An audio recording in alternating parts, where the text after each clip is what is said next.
merci à vous tous d'être présents dans cette activité, dans cette conférence organisée par le Cerium et le CETAS, où Alex Payette a accepté ma demande. Alors Alex Payette est titulaire d'un doctorat en politique comparée à l'Université d'Ottawa. Il a effectué un postdoctorat au Conseil canadien de recherche en sciences humaines du Canada, le fameux CRSH. Ses recherches se concentrent sur les stratégies de résilience du parti-État chinois, les processus institutionnels et les sélections des élites en Chine contemporaine. Auteur de nombreux articles scientifiques, mais également vulgarisateur recherché par de nombreux médias grand public, il est le cofondateur et PDG du groupe Cersus, une société de conseil en intelligence stratégique et géopolitique. Ma demande, lorsque je l'ai contacté, était extrêmement vaste et compliquée. C'était comme de montrer un bilan de l'année 2020, une année remplie de Covid, le centenaire du Parti communiste, des tensions internationales, et on pourra en rajouter l'approche du 20e congrès, les Jeux olympiques de 2022. Tout ça du point de vue de Xi Jinping, et Alex Payette a accepté de relever ce défi. Donc je le remercie. Est-ce que Xi Jinping sort vraiment victorieux de 2020? Est-ce qu'il en sort consolidé? Est-ce qu'il en sort plus fort? Pas très sûr de ça. Et même la question de la croissance économique, on va revenir là-dessus. Comment c'est géré, de quelle façon c'est attribué, et on va comprendre en fait que c'est pas aussi positif que ça. Donc ça peut sembler légèrement négatif, mais c'est une manière, si on veut, qui va en fait juxtaposer le micro et le macro pour essayer de donner une vision des choses qui est peut-être légèrement différente de ce que vous avez vu en ligne. Donc, le premier point, COVID-19 et pauvreté, ça c'est quelque chose de très important. Le remaniement des effectifs en province, on va voir si on a le temps d'en rentrer un petit peu dans le détail. La question d'être prêt pour la guerre, quelque chose qui revient souvent ces temps-ci. Ça ne veut pas nécessairement dire ce que vous pensez que ça veut dire. On va y revenir. Les deux accords commerciaux qui n'ont pas tout à fait été signés, pour le CAI, on verra. Et donc, la conclusion de demander est-ce que si on sort victorieux, pas nécessairement, et si on a vraiment le temps de se rendre jusqu'au bout, peut-être de discuter de quelques points sur les perspectives de 2021, donc sur la question du centenaire et le grand besoin de stabilité pour le parti en 2021, après 2020.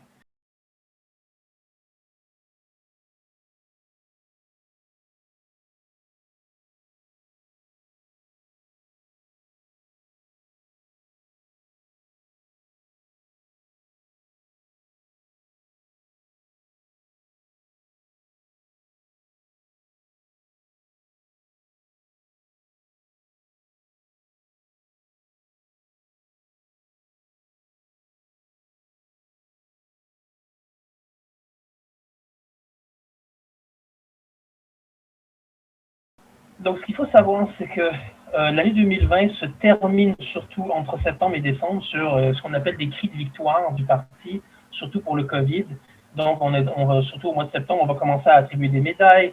On va dire oui, c'est une gestion vraiment géniale, grâce bien entendu au parti et grâce bien entendu à la gestion serrée de Xi Jinping, alors qu'au début, on avait donné la tâche de la gestion de COVID à Li Keqiang.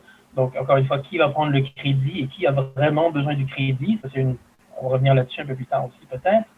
Ce qu'on va voir, par exemple, depuis surtout, ou même, en fait, tout l'été, on va voir des petites niches, des nouveaux cas qui vont revenir, surtout Nord-Est, Heilongjiang et compagnie, ce qui nous porte à croire que la gestion n'est peut-être pas si bonne que ça. Et la deuxième chose, c'est de dire que plus le temps avance et plus on commence à se poser la question de toutes ces restrictions-là qui se font, encore une fois, sans aide de l'État pour les gens qui sont confinés. Donc, c'est quelque chose qui est assez problématique. Et donc, il y a beaucoup de tensions sociales en ce moment, parfois qu'on ne voit pas nécessairement dans les journaux, mais si on regarde, si vous êtes sur TikTok et compagnie, vous pouvez voir parfois des images des gens, les tensions sociales sont assez palpables, surtout au Hubei ces temps-ci. Donc, la question qu'on se pose souvent et qu'on s'est posée encore, c'est est-ce qu'on peut apprendre quelque chose du modèle de confinement de la Chine? La seule conclusion vraiment qu'on peut en avoir, c'est que l'État autoritaire peut se permettre des largesses de confinement que l'État démocratique ne peut pas se permettre. Donc ça, c'est vraiment la conclusion. Est-ce que c'est un modèle supérieur? Pas nécessairement. Est-ce que c'est un modèle qui est vraiment adapté au grand confinement? Oui et non. C'est-à-dire que le parti peut faire certaines choses que l'État démocratique ne peut pas faire. Est-ce que c'est nécessairement la bonne chose à faire, donc vraiment d'écraser 11 millions de personnes et de ne pas offrir d'aide et, en fait, éventuellement laisser les prix des denrées et tout ça exploser jusqu'à un certain point que des gens doivent à présent décider est-ce qu'on mange ou on continue de payer le chauffage, surtout au nord et nord-est. Bon, ça c'est une grande question. Donc, est-ce que le parti est vraiment victorieux sur le COVID-19 comme il le crie depuis en fait le mois de septembre? Pas nécessairement. Et ce qui est vraiment aussi curieux en ce moment, c'est que Beijing est de plus en plus inquiète parce que les cas se rapprochent des capitales. Des dernières mesures qu'on avait vues avec des copains, certains districts, certaines rues sont barrées. À n'importe quel moment, ça peut arriver, pouf, une section va être isolée, pouf, une autre plus loin. Donc, parfois, il n'y a pas vraiment d'avertissement. Donc, ça peut être, encore une fois, un vecteur de problèmes énormes et de stabilité sociale, surtout qu'on est à présent, je pense, à une semaine et demie du début du festival du printemps. Donc, attention, ça va être compliqué. Même si les gens, de manière artificielle, ont dit que, dans certains cas que oui, on va célébrer où nous sommes, il y en a qui ça ne fonctionne pas du tout. Donc, ça va être très compliqué pour le parti de gérer tout ça et sa stratégie de on teste avant de prendre le train. Encore une fois, bon, on va mettre un bémol là-dessus. Ça peut fonctionner comme ça peut ne pas fonctionner. Pour les gens qui ont déjà pris le train à cette époque en Chine, vous allez voir que si on doit faire attendre tout le monde pour faire un test, ça ne va pas fonctionner. Ça ne va pas fonctionner du tout. Et la dernière chose que certains avaient souligné, c'est que on observe, ou plutôt, on observe l'absence de décès, ce qui est un peu curieux ces temps-ci. Bon, c'est un sujet qui est très politisé, donc tout ce qui est statistique et rapport d'information sur la question des décès COVID, on ne saura jamais exactement le nombre de personnes. En ce moment, probablement qu'on ne le saura pas non plus. Et c'est la même chose pour la question des réserves de grains et de céréales. Personne ne sait exactement combien il y en a. C'est un peu drôle de parler de grains et de céréales, mais c'est pas tout à fait drôle quand on va parler justement de la pauvreté et surtout ensuite potentiellement d'un manque de ressources alimentaires en Chine au début de 2021. Donc ça peut être compliqué. Ensuite, on parle de victoires impressionnantes contre la pauvreté absolue. Pour ceux qui ont suivi les nouvelles récentes, je pense que c'était au début décembre, on a annoncé que justement, tout ce qui était pauvreté absolue en Chine avait disparu. C'était une promesse du parti, et donc on est en 2021, surtout fin 2020. Le parti se devait de répondre à cette promesse, devait l'avoir remplie. Et ici, l'État qui a absolument besoin, si on veut, de capital politique, se doit de crier victoire sur la pauvreté absolue. Sur la question des comtés qui ont carrément disparu entre 2019 et 2020. Donc, on a changé la définition de qu'est-ce qui était une population pauvre dans l'absolu. Donc, ça, c'est une chose. Deuxième chose, il faut voir qui a annoncé la victoire sur, justement, la lutte contre la pauvreté. Ce qu'on va voir, c'est qu'en fait, ce n'est pas Li Keqiang ou en fait Hu Chonghua qui s'occupe justement du groupe de travail contre la lutte contre la pauvreté. Ça va être en fait Xi Jinping qui va l'annoncer lui-même. Donc, c'est une victoire qui est politique et pas nécessairement empirique. Faire très attention. Donc, dans les faits, ce qu'on a fait, je m'excuse d'être redondant là-dessus, ce qu'on a fait, c'est en fait d'éliminer une population. Donc, on a supprimé des statistiques et ça va être extrêmement problématique dans la mesure où on a donné à présent une phase de transition de 5 ans et donc sur lesquelles les injections de fonds pour justement les populations pauvres vont être tranquillement diminuées. Et donc, éventuellement, les gens qui vont être encore pauvres ne vont plus pouvoir bénéficier de, justement, des allocations de l'État par le biais des gouvernements de comté ou en fait de sous-comté, peu importe. Et donc, le problème existe potentiellement toujours, mais dans les faits et dans les statistiques, n'existe plus. Et ça peut poser problème pour le parti. Donc, on dit non, mais en fait, c'est une bonne chose qu'il n'y ait plus de pauvreté, mais si elle existe toujours et qu'on dit qu'il n'y en a plus, de revenir là-dessus, ça va être extrêmement compliqué. Le parti ne revient pas sur ce genre de choses-là et en fait, au contraire, a tendance à aller vers l'avant. Donc, la fuite vers l'avant. Une fois que ça a été dit, on ne va pas revenir là-dessus. Donc, la victoire sur la pauvreté, il faut y mettre un bémol. La victoire contre le COVID, il faut y mettre un bémol aussi. Pour ce qui est de 2021-2022, donc la lutte vraiment pour le Politburo s'intensifie énormément. Donc, on a encore entre 7 et 8 gouverneurs et secrétaires de partis de province qui vont devoir être changés entre maintenant et mi-2022. Donc, c'est quelque chose qui s'en vient rapidement. Donc, on va voir si Xi Jinping va être capable de placer l'entièreté des alliés ou en fait les gens dont il a besoin. c'est pas encore sûr. Et il y a une chose que les gens peut-être ne voient pas, c'est qu'il y a beaucoup des gens qui ont été promus récemment qui ne sont pas des alliés de Xi Jinping. Et ça nous montre qu'on commence à avoir des problèmes, non seulement parce que Xi Jinping a épuisé sa ressource, si on veut, d'alliés. Donc, parfois, on compare, si on veut, l'entièreté des alliés de Xi Jinping comme étant quelque chose qui est très étendu, mais très peu profond. Donc, on peut aller chercher des gens très loin, mais on a vite fait le tour de tout le monde. Et quand tout le monde est placé, on se rend compte qu'on a des difficultés à aller chercher d'autres personnes plus tard parce que Xi Jinping fonctionne énormément en loyauté de proximité, contrairement à des gens comme Jiang Zemin ou encore Hu Jintao qui fonctionnaient en alliés interposés.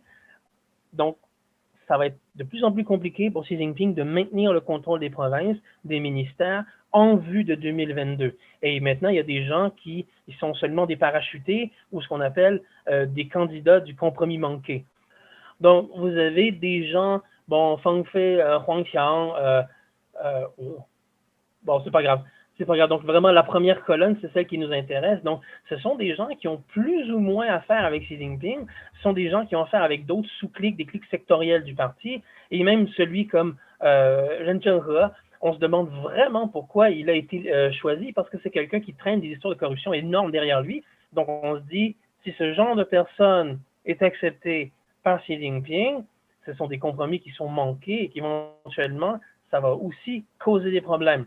Donc, ce que vous voyez ici, c'est que vous avez énormément moins de flèches qui vont vers Xi Jinping, alors qu'il y a des gens qui vont être beaucoup plus près de Yu Zhengsheng ou encore Zhao Leji. Ce sont plutôt les gagnants en ce moment de la joute, si on veut, ou en fait des nouvelles promotions. Donc, de moins en moins des gens de Xi Jinping vont être placés. Ça ne veut pas dire que Xi Jinping n'a pas, si on veut, le levier nécessaire pour 2022 en allant chercher des alliés traditionnels des politicrates en province.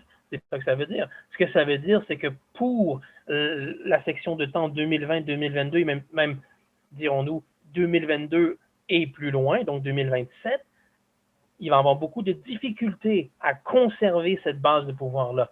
Donc, les gens qui voient toujours Xi Jinping comme étant tout puissant ou encore quelqu'un qui a réussi à vraiment consolider sa base à l'intérieur du parti État, c'est pas nécessairement vrai parce que le jeu factionnel, le jeu des réseaux informels, c'est un jeu de nombres. Plus vous pouvez mobiliser, mieux ça va se passer.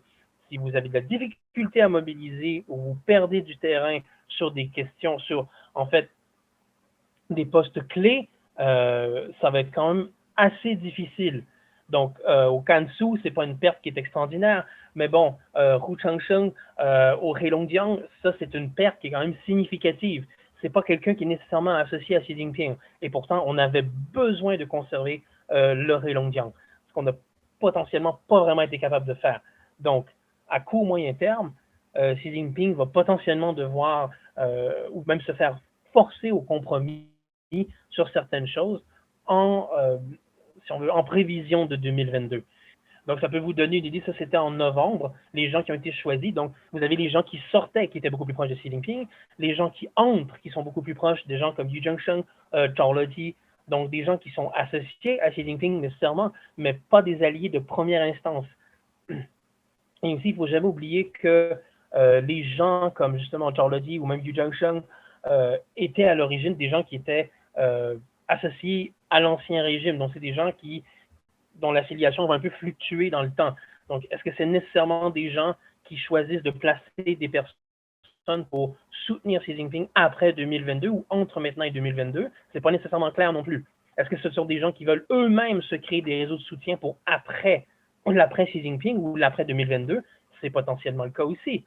Parce qu'on sait que Xi Jinping n'est pas aussi au-dessus d'aller contre ses alliés. Donc, il faut faire très attention. Est-ce que ce sont des gens qui se construisent des nouveaux réseaux ou ce sont des gens qui veulent vraiment appuyer Xi Jinping?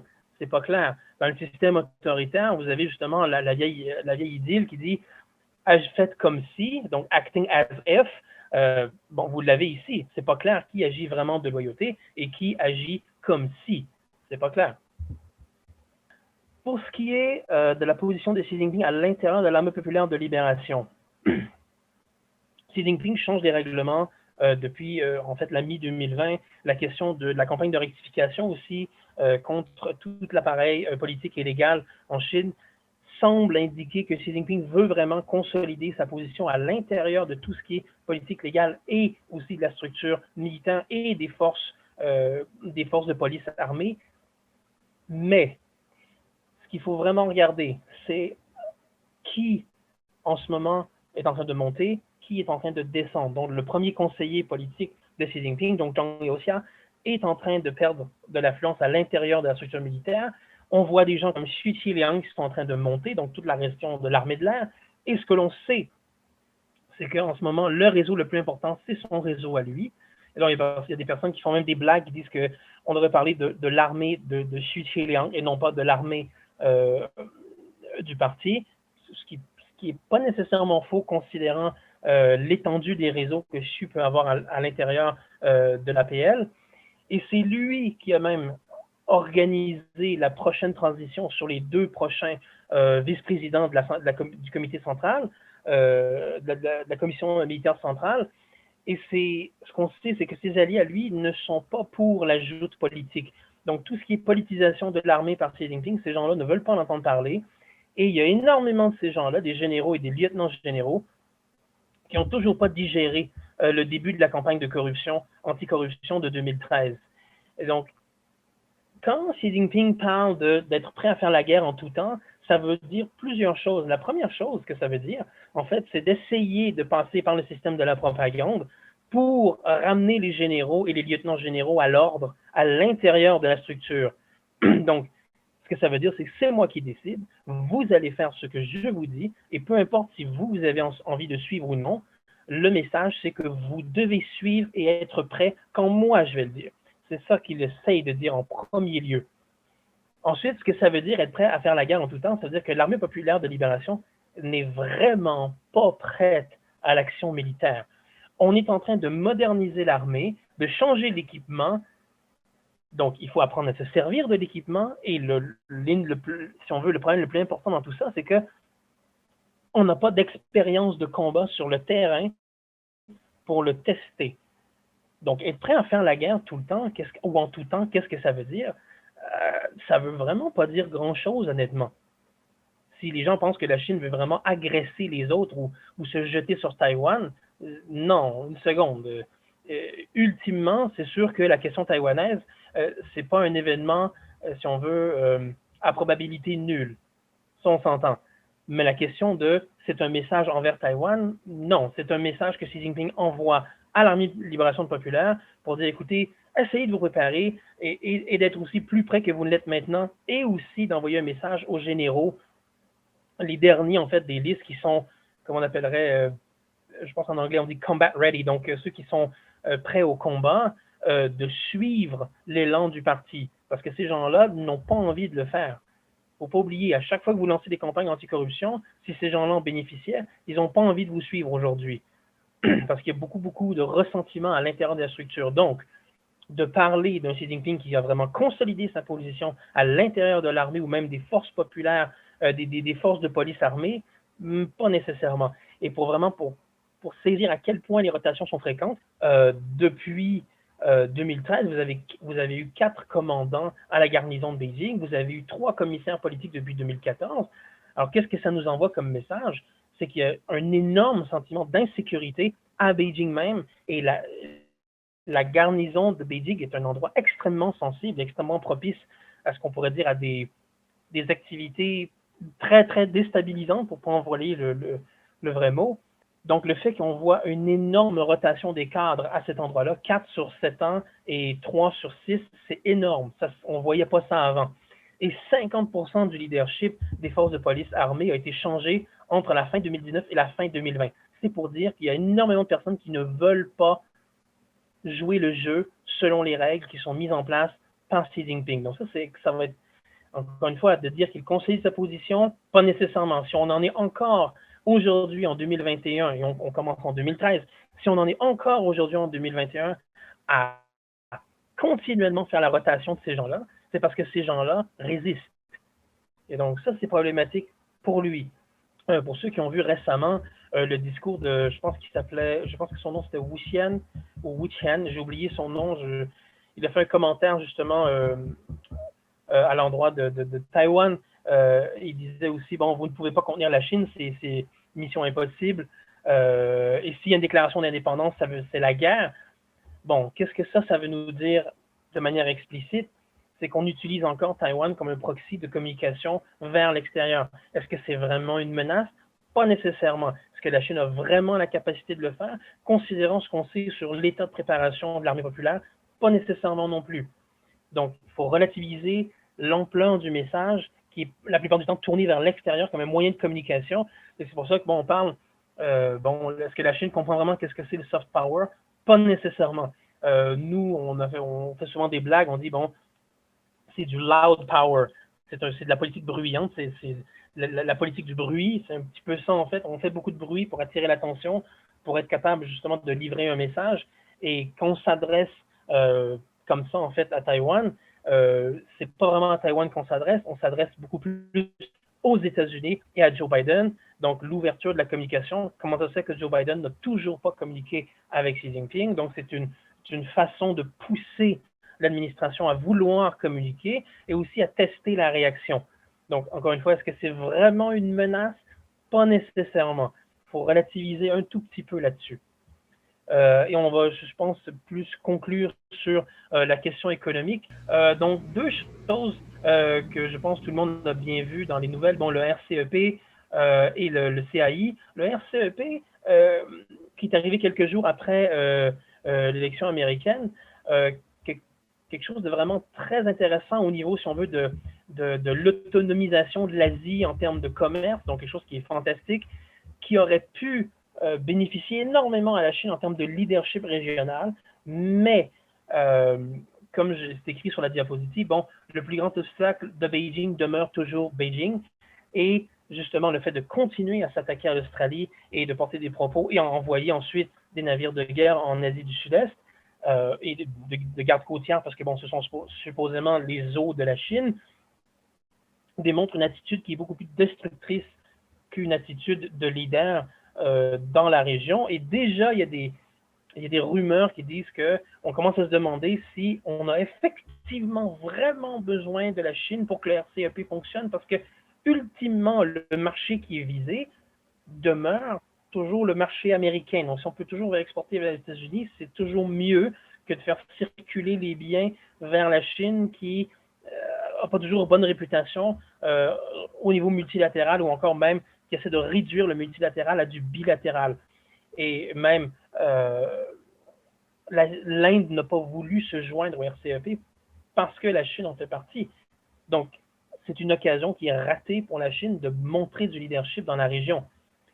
Le CAI, donc le Comprehensive Agreement on Investment, le plus grand problème là-dessus, je pense, c'est qu'il est lié directement à la France et l'Allemagne, mais que le Parlement n'a pas encore statué dessus et que les droits du travail et que les droits humains risquent d'être assez problématiques à la signature finale de cet accord. Et de toute façon, les concessions qui avaient été faites par Beijing, si on peut appeler ça des concessions, ne sont pas nécessairement nécessaires, plutôt suffisantes. Elles sont nécessaires, mais ce n'est pas suffisant pour le marché européen qui tente, et les entreprises européennes qui tentent d'aller vers la Chine. Donc, ce n'est pas suffisant. Donc, est-ce que c'est vraiment quelque chose qui va se conclure en 2021? Pas nécessairement. Donc, beaucoup d'opportunités, mais la Chine demeure son plus grand obstacle. Et aussi de dire, bien entendu, si l'Europe revient sur, si on veut, l'accord de départ, bien entendu, la Chine vont faire comme ce qu'ils font souvent, ce que nous, on appelle crier à la faute. Donc, il y a toujours quelqu'un qui crie à la faute. Bon, c'est toujours injuste, il y a toujours une injustice.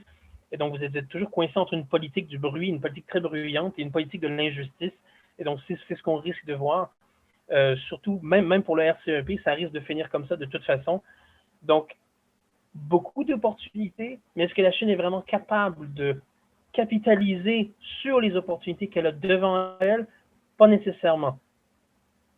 Et bon, quelques minutes sur justement la conclusion. On n'aura peut-être pas le temps justement de commencer 2021. Donc, le seul pays qui va en fait poster un indice de croissance positif, il faut faire très attention à ces chiffres-là. Qui profite vraiment du stimulus qui, en fait, pousse la croissance économique? Mais en fait, structurellement, il va être monopolisé par les grandes compagnies d'État et le secteur de l'export, ce qui va complètement à l'inverse de ce que Xi Jinping veut faire avec le retour à la consommation domestique. Donc, c'est quelque chose qui est positif parce que Xi Jinping a besoin de croissance, mais dans le long terme, c'est pas positif du tout que le moteur économique demeure à un seul endroit. Et il faut surtout pas oublier la question de l'emploi. On a changé la définition de l'emploi, donc qui est employé, qui ne l'est pas, avec justement les blogueurs, vidéologueurs et tout ça, et même toutes sortes d'autres occupations être rentrées là-dedans. Donc, les vrais chiffres sur le taux de l'emploi ne sont pas disponibles. On ne le sait pas. Donc ça, c'est problématique aussi en 2021, alors qu'on entre justement dans le centenaire. On a besoin de remplir les promesses justement d'emploi, de stabilité, de société de moyenne aisance.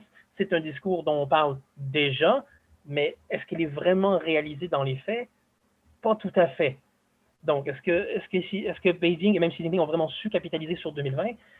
Oui et non. Bon, les nouvelles mesures de contrôle, est-ce qu'elles sont utiles pour leur parti? Oui, jusqu'à un certain point, mais il ne faut pas oublier que plus on tire sur un élastique, plus il va être tendu, plus il va céder facilement. Donc, plus on va mettre des mesures de contrôle qui vont être invasives et intrusives, comme on le fait en ce moment, plus les gens vont commencer à sortir et ça va causer des problèmes. Et ça se fait déjà en ce moment. Donc, le parti va éventuellement être obligé de revenir sur certaines des mesures pour que les gens puissent sortir, aller chercher de la nourriture, ou même obtenir, si on veut, des coupons pour acheter de la nourriture. Ce qui n'a pas encore été fait. Dans certains endroits, oui, mais dans beaucoup d'endroits, non. Donc, beaucoup de gens sont laissés pour compte. Et quand on laisse des gens qui ont faim, comme le disait justement Gurr, les gens qui ont faim potentiellement peuvent se rebeller. Et donc, c'est quelque chose que le parti va devoir surveiller alors qu'on entre en 2021. Merci beaucoup, très instructif, énormément de points qui ont été amenés, tant sur l'international, et là moi je suis plutôt d'accord, hein, la France a déjà dit qu'elle allait vraiment regarder les conditions de travail et les droits humains avant de signer quoi que ce soit, à l'intérieur également. Est-ce que Xi Jinping, quelque part, a assez de... En fait, ça revenait sur les premières diapositives. Est-ce qu'il a assez d'alliés pour vraiment avoir la main mise sur la politique intérieure encore pour 2, 3 ans? Ou est-ce qu'on peut avoir une énorme surprise au 20e congrès? Bon, comme les choses sont en ce moment, et toutes choses étant égales, bien entendu, ce qu'on peut constater aujourd'hui, c'est qu'il y a déjà des gens qui ont été placés en vue d'entrer au Politburo. Il y a des figures claires qui ont déjà été identifiées, donc on a déjà une bonne idée de comment ça va se passer. Le seul problème, c'est une année, 2 années, c'est pas si mal. 3 ans, ça peut le faire. Mais plus vous avancez et plus ça va être difficile pour Xi Jinping d'aller chercher des alliés. Parce qu'encore une fois, le problème de Xi Jinping, c'est qu'il travaille par alliés de proximité. Donc, ce sont des gens qu'il a soit connus probablement de manière directe ou de manière indirecte, mais relativement rapprochée. Contrairement, encore une fois, à des gens comme Jiang Zemin, qui avaient des lieutenants un peu partout et qui, eux, avaient des réseaux un peu partout, ce qui fait que Jiang Zemin, en fait, il est encore techniquement à certains endroits, il y a encore des zones de contrôle qui sont associées à cette clique des années 90. Est-ce que Xi Jinping va être capable de refaire la même chose? Il semble... Je ne veux pas avancer trop là-dessus, mais de la manière dont il agit, il ne semble pas être capable de le faire. Il y a beaucoup de difficultés à laisser des pôles à d'autres. Même encore sur la question, si on veut, il a remplacé Wang Qishan par Zhao Leji, et même en ce moment, on voit que Zhao Leji et Wang Qishan se battent pour essayer de placer les gens à l'intérieur du comité disciplinaire, et même Xi Jinping aussi essaie de mettre des gens dans le comité disciplinaire, donc on voit qu'on n'est pas capable de laisser un endroit pour une personne qui, en fait, pourrait nous créer un réseau de soutien supplémentaire qui pourrait être utile pendant les 3, 4, 5, 6 prochaines années.